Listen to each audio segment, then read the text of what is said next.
Kompolnas secara mandiri menerima laporan sekitar 2.739 kasus kekerasan seksual yang terjadi di beberapa daerah. Ada 52% itu mendominasi, dan itu adalah angka yang sangat menakutkan. Nah, 52% itu adalah dominasi kejahatan seksual yang masuk di Komnas Perlindungan Anak dan dilakukan oleh orang terdekat. Lokasi yang paling banyak menjadi latar terjadinya pelecehan seksual, jalan umum, transportasi publik, lalu sekolah dan kampus. Semuanya adalah ruang publik. Dan kasus pelecehan seksual di ruang publik ternyata paling tinggi bukan di malam hari, tapi terjadi di siang hari. Ditambah lagi, jenis pakaian yang dikenakan korban secara statistik bukanlah faktor signifikan.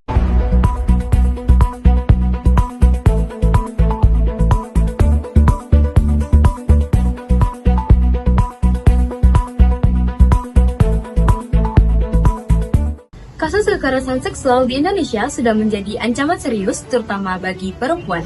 Dari data Kementerian Pemberdayaan Perempuan dan Perlindungan Anak tahun 2024 menunjukkan bahwa jumlah kasus kekerasan seksual di Indonesia sudah mencapai 21.345 jiwa, di mana korban terbanyak terjadi pada perempuan sekitar 18.487 perempuan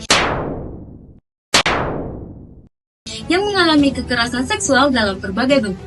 Sayangnya, masih banyak perempuan yang takut mengungkapkan terjadinya kekerasan seksual karena takut, malu, dan juga kurangnya dukungan. Jadi apa sih penyebab para perempuan tidak berani menyuarakan kekerasan seksual? Dan apa sih penyebabnya? Dan seperti apa sih solusinya? Mari kita simak.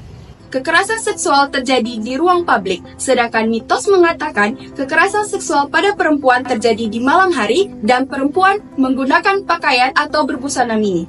Sedangkan faktanya, kekerasan seksual pada perempuan sering terjadi di siang hari dan pakaian bukanlah faktor signifikan terjadinya kekerasan pada perempuan.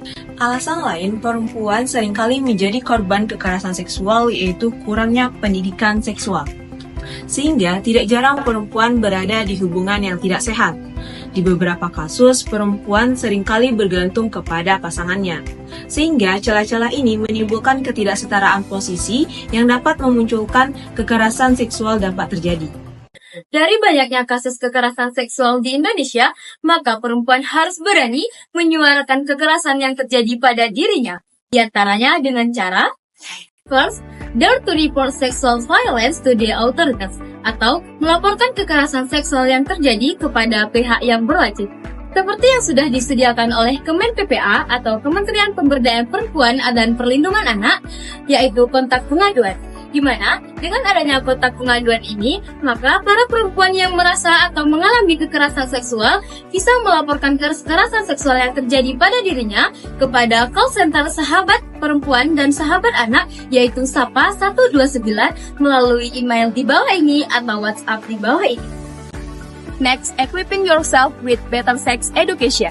Membekali diri dengan pendidikan seks yang lebih baik.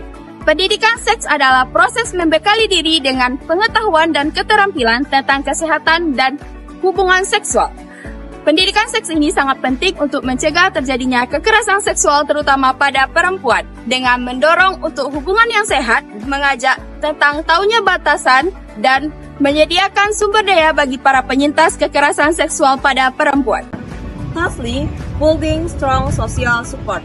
Perempuan perlu tahu bahwa mereka tidak sendirian. Dengan dukungan keluarga, teman, dan komunitas, perempuan merasa lebih aman untuk berbicara.